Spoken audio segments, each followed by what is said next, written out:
Krásne, krásne, ešte. Drž. Tam chod na puzzle, tam sa ti nešmíka.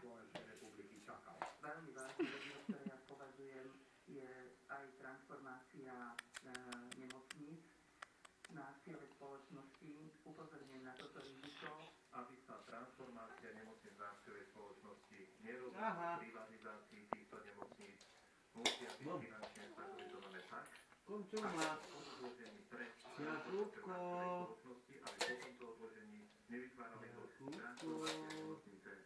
Nie je privatizáciou, je to ozdravenie nemocníc. Nemocnice majú už roky miliónové. Vypluj Dudu, Duda, Duda, vypluj Dudu, Najviac zadlženou je univerzitná nemocnica Bratislava, ktorá je v 40 miliónovom mínuse. V novembri môžeme očakávať nielen ostrejšiu diskusiu v pléne, ale pravdepodobne aj sériu pozmeňujúcich zákonov. Petra Matešovská, Teatry. Komunikácia medzi vládou a parlamentom nie je úplne ideálna a treba ju zmeniť.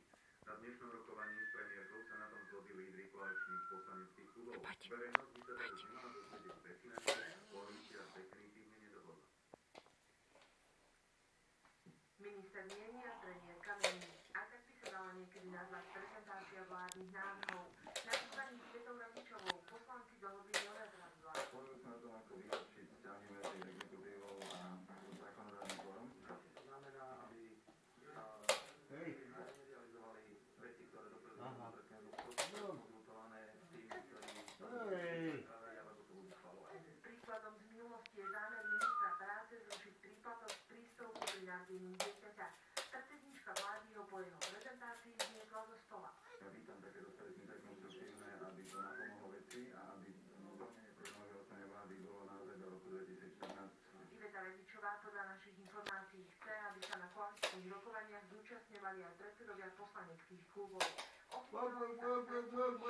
obsahu nechcela vyjadriť. Povedala pani premiérka nejaké výhrady konkrétne na situáciu, ktorá je v národnej rade?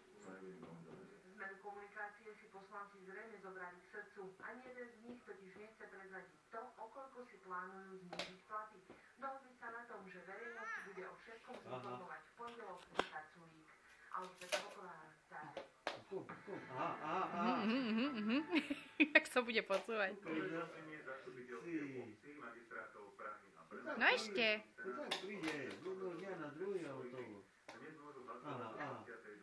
Ešte neviem, jak to ten nosky dá, ale už nie je na tú chuť. Ústavy aj takto sú. Kom.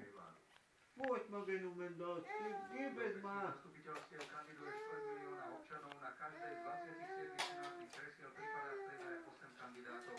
Záujem českých občanov komunálne a senátne voľby bol doteraz relatívne malý, ako je to tento raz. Účasť je zatím veľmi nízka, možná je to spôsobené špatným počasím, v komunálnych a senátnych voľbách už to tak väčšinou chodí. Popularity pravicovej vlády Petra Nečasa s nepopulárnym vládnym programom, v ktorom dominujú rozpočtové škrty, vláda